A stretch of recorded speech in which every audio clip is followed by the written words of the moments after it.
लेकिन मेरे लाइफ में जो लड़का आया ज़बरदस्ती मेरे लाइफ में आंधी तूफान की तरह घुसा और आंधी तूफान की तरह निकल गया और मेरा लाइफ को उथल पुथल करके रख दिया। एक पल में ही मेरा पूरा ज़िंदगी बिखर गया। हम कहीं का नहीं रहे। दिल में होता है कि सुसाइड कर ले, लेकिन फिर मेरा बच्चा का चेहरा मेरे सामने आ जाता है। कहते नहीं, हमको अपने बच्चे के लिए जीना है। हम मधेपुरा में है और मधेपुरा के सिंहेश्वर में है। और क्या नाम हुआ आपका? जी, मेरा नाम नगमा परवीन है और हम बहुत ही समझिए दबी कुचली हुई महिला है इस समाज में। और अभी अगर हम मर भी जाते हैं तो कुछ हमको हो जाता है तो इसमें सरकार भी दोषी है, क्योंकि सरकार मेरा हेल्प नहीं कर रहे हैं। कोई जी, काफ़ी वायरल हो रहे हैं, चर्चित हो गए हैं टोटो चला के। सर क्या फ़ायदा है ऐसा वायरल होने का? वायरल होने से क्या होता है सर? पेट थोड़े ना भर जाएगा वायरल होने से। अगर हमको खुद का पैसा होता है या मेरे घर में पापा ज़िंदा होते तो ख़रीद के देते। और महिला होने के कारण कोई किराया पर भी जल्दी हमको ऑटो नहीं देता है, क्योंकि हमारे बिहार में प्रचलित नहीं है महिला को मर्दों के बराबर काम करने का। भी शादी करना नहीं चाहते थे, लेकिन यही प्रेम उरेम का चक्कर हो गया मेरे ज़िंदगी में। और घर का हालत भूखमरी जैसा था। पापा भी मेरे ड्राइवर थे तो उतना नहीं कमा पाते, बस परिवार चला लेते थे। लेकिन गरीब का कौन सुनने वाला है? सब उन्हीं का सुनता है जिनके पास पैसा हो, जो कोई स्टेटस का आदमी हो। हमारा तो स्टेटस सर कुछ है ही नहीं। मेरा एक स्टेटस सिंगल मदर का है। हम एक सिंगल मदर बन के रह गए। गांव समाज रिश्तेदार सब यही सजेस्ट करते हैं कि तुम्हारे हस्बैंड तो तुमको त्याग दिए हैं, तुम एक प्रत्येकता महिला हो, तो वो शादी कर लिए, अपना घर बसा लिए, तो तुम भी शादी कर लो। को मैप में ज़्यादातर लोग टाइम पास करने के लिए आते हैं, दोस्ती करने के लिए आते हैं, मस्ती करने के लिए आते हैं। 1000 में 1 ही आदमी शायद शादी करने के लिए आता होगा। क्योंकि मेरी जितनी भी लड़कों से बात हुआ, मैंने उन्हें एक ही बात कहा, मैं क्या हूँ नहीं हूँ, आप मुझे फ़ोन पे मत देखो, मत समझो, मेरे घर आओ, देखो समझो अपनी नज़रों से, और आप भी अपना घर द्वार बताओ, हम भी जाएंगे। लेकिन कोई लड़का मेरे घर नहीं आया, ना ही देखने के लिए आया। उल्टे शादी.com ऐप का लड़का जो है बदतमीज़ी से मेरे साथ बात करने की कोशिश की। मतलब हॉट फ़ोटो भेजो ना, पिक भेजो ना। तो इस वजह से मैंने जीवन साथी ऐप डाउनलोड किया था, पहले उसको डिलीट कर दिया। फिर मुस्लिम शादी.com ऐप डाउनलोड किया, उसको भी मैं अभी डिलीट नहीं की, लेकिन सोच रही हूँ डिलीट कर देने के लिए, क्योंकि इसमें भी जितना लड़का था सब मुझे लगा कि शादी करने वाला। बहुत सारे लोग को तो फेसबुक पर भी प्यार हो जाते हैं और शादी भी। सर ये तो सिर्फ किस्सों और कहानियों में, फिल्मों में ही होते हैं, रियल लाइफ में नहीं। रियल लाइफ में भी सर ये तो संजोग है जो हर किसी के साथ नहीं होता है, वो किसी किसी के साथ होता है। और मेरी बेटी जब से हुई है तब से मैं केस दौड़ते दौड़ते थक गई। लास्ट में मैंने कुछ कचहरी जाना बंद कर दिया, क्योंकि जब तारीख होता है 100 रुपया का हाजिरी फार्म लगता है। बोलता है हाजिरी फार्म लेके आओ, 100 रुपया दाम है हाजिरी फार्म का, और 100 रुपया में मेरा बच्चा दूध पी लेगा एक दिन। तो हाजिरी फार्म ज़रूरी नहीं था मेरे लिए, दूध ज़रूरी था। क्या आपकी लव स्टोरी की कहानी? देखिए, जो लड़का है वो मेरा कर्जन ही है, मेरा मौसी का लड़का है। वो बचपन से ही मेरे पीछे पड़ा हुआ था, प्यार वार का दावा करता था, लेकिन हम उसको इग्नोर करते थे, क्योंकि हम प्यार वार नहीं करना चाहते थे। हम पेरेंट्स के मर्ज़ी से ही हमेशा से शादी करना चाहते थे, क्योंकि हम चाहते थे कि मेरे पापा मेरे लिए कोई प्रिंस जैमिंग को ढूंढ के लाए। और मेरा ये मानना नहीं था कि हम खुद से शादी करें, अपने बाप भाई का पगड़ी गिरा दे, उनका नाम ख़राब करे। लेकिन जी कैसे सकती है? बहुत लोग बहुत कुछ बोलता है। कोई बोलता है भीख मांगती है, कोई बोलता है रंडी है, कोई बोलता है कि ये पढ़ी लिखी है, ये तो झूठ मूठ का यूनिवर्सिटी में गलत काम करने के लिए जाती है। ये तो यूनिवर्सिटी जाती है कॉल गर्ल का काम करने। जब हम क्लास करने और जाते हैं तो समाज में बहुत लोग हैं जो ऐसे जो है कई तरह के भावने, कई तरह के सवाल टूटते ही होंगे। जी सर, ऐसा सवाल टूटता ही है। और ऐसे सवाल के बाद एक पल के लिए दिल होता है कि हम सुसाइड कर ले, दिल में होता है कि सुसाइड कर ले, लेकिन फिर मेरा बच्चा का चेहरा मेरे सामने आ जाता है। कहते नहीं, हमको अपने बच्चे के लिए जीना है। हम मर जाएंगे तो मेरा बच्चा का ज़िंदगी मेरे जैसा होगा। और हम इतना बदनाम हैं तो लोग उसको क्या कहेगा कि तुम्हारी माँ तो ऐसी थी, पैदा करके तुमको चली गई। उसको भी समाज के ठेकेदार लोग वही बना देगा जैसा वो हमको बनाना चाहता था। हम बन नहीं पाए तो बदनाम कर दिया, दामन पे दाग लगा दिया गया। बहुत लोग बोला अबॉर्शन करा लेना चाहिए, बच्चे को मार डालना चाहिए, लेकिन उस बच्चे का क्या कसूर था? हम उसको कैसे मार सकते थे? बहुत इंसान बोला तुम्हारा तो डॉक्टर इंजीनियर लड़का से शादी हो जाता, जितनी सुंदर हो, खूबसूरत हो, पढ़ी लिखी हो, लेकिन एक बच्चे को पच्चर को ले आई तुम, और इस कारण तो तुम्हारा ज़िंदगी ख़राब हो गया। बच्चे को तुम आप क्या ज़िंदगी दोगी? शादी करती तो फिर दूसरा बच्चा पैदा हो जाता। लेकिन सर देखिए मेरा बच्चा कितना मासूम है, इसका क्या कसूर है? इसको हम दुनिया में आने से पहले कैसे मार सकते थे? तो सर बच्चे, कोई माँ जो होती है ना, उसको बच्चा को बिना देखे उससे प्यार हो जाता है। लेकिन सर हम लोग की तो ज़िंदगी में ऐसा कोई प्यार था ही नहीं। मेरे ज़िंदगी में तो सिर्फ खिलवाड़ था। जो इंसान मेरे ज़िंदगी में घुसा प्यार के नाम पे, उसको मेरे जिस्म से प्यार था, मेरे शरीर से प्यार था, मेरे जिस्म का भूख था। वाह, क्योंकि एक फेस वॉश भी 150-200 में देता है, उतना में मेरा घर में 1-2 दिन बच्चा दूध पी लेगा, तो इसीलिए हम नहीं करते हैं। और सर कोई शौक़ नहीं है, कोई उमंग नहीं है। हम जिंदा तो है, लेकिन एक जिंदा लाश की तरह।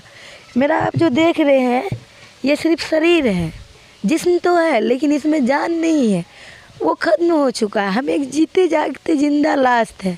लेकिन मेरे अंदर जो आप लोगों को हिम्मत दिख रहा है पैसे कमाने की, रोड पे चलने की, भीड़ भाड़ में चलने की, उसका क्रेडिट मेरा परिवार, मेरे बच्चे को जाता है। क्योंकि ये लोग का रोता बिलखता भूखा पेट ना रहे तो आप हमको नहीं देख सकते। हम भी हिम्मत हार करके सुसाइड कर लेते, मर जाते, लेकिन हम अपने बच्चे का चेहरा देखते हैं और ज़बरदस्ती हिम्मत करते हैं। और शरीर में ताकत नहीं भी लगे फिर भी ज़बरदस्ती खुद को तैयार करते, गिरते पड़ते जाते हैं, हिम्मत जुटाते हैं, खुद को तैयार करते हैं पैसे कमाने के लिए, काम करने के लिए। और पैसे कमा के हम अपना भरण पोषण अपने बच्चों का करते हैं। मैंने रिक्शा चलाने का मेरा व्यू था, पर्पस ये था कि मेरा मार्केट में पहचान बन जाए, जिससे कोई हमको रिक्शा दे दे किराए पे। और फिर भी चलाने के बावजूद भी एक आदमी रिक्शा दिए, बहुत आदमी नहीं देना चाहता है, महिला है आपको कैसे दे दे। एक हमारे बस स्टैंड में अटूल शोरूम है, मैंने उनसे भी रिक्शा मांगा, सुना कि वो किराए पर रिक्शा लगाते हैं। उनका भी शोरूम का मैनेजर का कहना हुआ, देखिए मैडम जी, ये हम लोग को इसी गांव में रहना है, इसी समाज में रहना है, और हमारा मधेपुरा विकसित नहीं हुआ है। अगर हम आपको रिक्शा दे देते तो समाज के 2-4-10 लोग आएंगे, हो सकता है मेरा शोरूम बंद करवा दे, हमें जलील करे, तंग करे कि आप एक महिला को क्यों रिक्शा दिए। हमारी दयनीय हालत की वजह से जो है दिमाग में बहुत ज़्यादा प्रेशर है। और खुद का रिक्शा होता तो थोड़ा प्रेशर कम होता। माँ के घर में बोझ बन के ही रह रही हूँ तो भाई बहन का हालत देखा नहीं जा रहा है, परिवार का जलावन तक के लिए पैसा नहीं है, बांसर का पत्ता से खाना बन रहा है, जैसा कि आप लोग देखे ही होंगे। गैस भराने तक के लिए पैसे नहीं है, क्योंकि मम्मी तो 10 साल पहले गैस का कनेक्शन ली थी, जब हम लोग का लाइफ जिन दिन अच्छा था, पापा जीवित थे। लेकिन गैस भराने के लिए अब पैसे नहीं है, गैस भी 1000 रुपया 900 रुपया तक में भराया जाता है। तो इसीलिए पत्ता पे चूल्हा पे खाना बना रहे हैं बस। आपके पापा कब इंतकाल हुए? मेरे पापा जब मेरी बेटी पेट में थी तो मेरे हस्बैंड जो मेरे साथ ऐसा किए, हमको प्रेग्नेंट कर दिए, प्रेम का दावा किए, प्रेम दिखाए, बोले हम तुमसे बचपन से प्यार करते हैं इसीलिए तुम्हारे साथ ऐसा किए। अपने पति को अपने प्यार से सुधार लेंगे, हम अपनी सास का सेवा करेंगे, सास का कपड़ा धोएंगे, नहा देंगे, उनका रोज़ मालिश करेंगे, क्योंकि जब बाल बच्चा जवान हो जाता है ना तो सास को सेवा की ज़रूरत होती है। वो उसका बॉडी जो आराम खोजता है सास ससुर का। सोचे ससुर को बोलेंगे अपने हस्बैंड को कि जाइए पापा का थोड़ा पैर दबा दीजिए, थोड़ा उनका मालिश कर दीजिए, नहीं 1 घंटा आधा घंटा तो कम से कम 15 मिनट भी कर दीजिए, मेरा ही मानना था। और सास लेडीज है तो उसका हम कर ही सकते हैं, कम से कम आधा घंटा या 15 मिनट हम अपनी सास का सोने से पहले रोज़ सेवा करना चाहते थे। लेकिन मेरी सास हमको घर में घुसने ही नहीं दी, घर के अंदर से मेरा बाल चोटी पकड़ के घिसिया के ला करके रोड पे पटक दी। मेरा बाल इतना लंबा लंबा था, इतना बड़ा बड़ा, लेकिन सब मेरा बाले पकड़ के मारता था, इसलिए मैंने बाल कटा के इतना छोटा कर लिया बाल अपना जी। जिसका गवाह पूरा चकला चौक है, अनिल आनंद मुखिया है वहाँ के। अब इस बार हार गए हैं, लेकिन जब मेरा मैटर क्रिएट हुआ था तो थे। पंचायती 10-20 बार हुआ मेरा, पंचायती में मेरे पापा को भी बुलाया गया। जब मेरे साथ ऐसा घटना हुआ था, मेरा रेप हुआ था, तो पंचायती किया गया, तो पंचायती में मुखिया के दरवाज़ा पे हम लोग को जलील किया गया, मेरे इज्जत को तार तार किया गया, इंसाफ के नहीं मिला। मुखिया के दरवाज़ा पे मेरे पिताजी को बोला गया कि तुम बेटी का कमाई खाता है, तुम्हारी बेटी कॉल गर्ल है, तुम्हारी बेटी रंडी है और एक बच्चा निर्वा लेके घूम रही है, शरीफ लड़का को बर्बाद कर रही है। पंचायत में कुछ बैठे लोग भी मेरे पापा को ऐसे बोले, एक आध लोग, जिससे मेरे पापा को वहीं हार्ट अटैक का दौरा पड़ने लगा और हार्ट अटैक के कारण ही बीमार पड़ गए। हॉस्पिटल मेडिकल कॉलेज गए, वहाँ से फिर वो चले गए राजा सुनबरसा, वहाँ उनकी कोई सिस्टर रहती है, तो वहीं उनका इंतकाल हो गया, वहीं मर गए। फिर उसके बाद हम लोग का मृत्यु सर्टिफिकेट भी नहीं बना सके। ब्लॉकर में बात भी किए तो बोले पंचनामा कागज़ बना के लाओ, मुखिया से लिखवा के लाओ।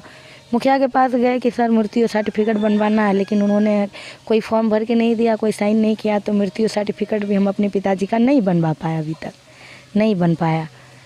क्या सोच रही है अब आगे क्या करना है? अब हम सोच रहे हैं कि हम किसी को अपना सहारा न बनाए, खुद हम अपना सहारा बने, अपने बच्चों का, परिवार का, खुद पैसे कमाए और अपना किस्मत बदले। मेहनत इतना करे कि मेरा किस्मत बदल जाए। और समाज में हम एक अनाथ आश्रम खोलना चाहते हैं मधेपुरा ज़िला में, वो अनाथ आश्रम हम खोल सके, मेरा दिली ख्वाहिश है। अगर हम मर भी जाएंगे तो समझिएगा मेरा आखिरी इच्छा है। अगर सरकार इस मैटर में मेरा मदद कर सकते हैं अनाथ आश्रम खोलने में और एक मेंटल हॉस्पिटल खोलने में, तो सरकार का हम हाथ जोड़ करके आभार प्रकट करते, हम उनका ऋणी रहेंगे। ये चीज़ हम खोलना चाहते हैं, मेरा आखिरी इच्छा ही समझ लीजिए। इंदिरा आवास जो देते हैं हमको दे, मेरा घर बना दे। रोज़गार के लिए अगर हमको एक रिक्शा दे सकते हैं तो दे दे। हम पढ़े लिखे हैं, अगर सरकार को लगता है कि नहीं इसको जॉब देना चाहिए तो वो दे सकते हैं, लेकिन फ़िलहाल तो हमको परिवार चलाने के लिए एक रिक्शा का ज़रूरत है और भूमि का ज़रूरत है रहने के लिए, जहाँ हम रिक्शा भी लगा सकें। इस दौर में जब लोगों से परेशान हुए तो आज के दौर में ये रिक्शा चलाने से मजबूर हो गई और रिक्शा चलाकर अपना जीवन बसर करते हैं। फिर भी लोग कई तरह के सवाल उठाते हैं कि एक लड़की है और रिक्शा चला रही है, लेकिन मैं उन समाज से कहना चाहते हैं कि जो आखिर एक बेटी ही देश के राष्ट्रपति बन सकते हैं, तो एक लड़की को रिक्शा चलाने में क्या फ़र्ज होता है, क्या हर्ज है? वो रिक्शा भी चला सकती है। जो अंदर भावना है, इन भावनाओं को निकाल दे और जो समाज जो और मनोबल बढ़ाए ताकि आगे बढ़े। तो बहरहाल आप लोग की क्या राय है? अगर आप लोग हमारे चैनल को यूट्यूब पर देख रहे हैं तो चैनल को सब्सक्राइब करें, फॉलो करें, लाइक करें, शेयर करें। फेसबुक पेज के माध्यम से देख रहे हैं तो खबर को ज़्यादा से ज़्यादा शेयर करें और लोगों तक पहुंचाएं, ताकि इस तरह के जो समाज में हरकतें चल रहे हैं, एक दूसरे के ऊपर उंगली उठा रहे हैं, इन उंगली उठाने से बंद हो जाए, ताकि जो समाज है जो विकसित हो, आगे और बढ़ सके।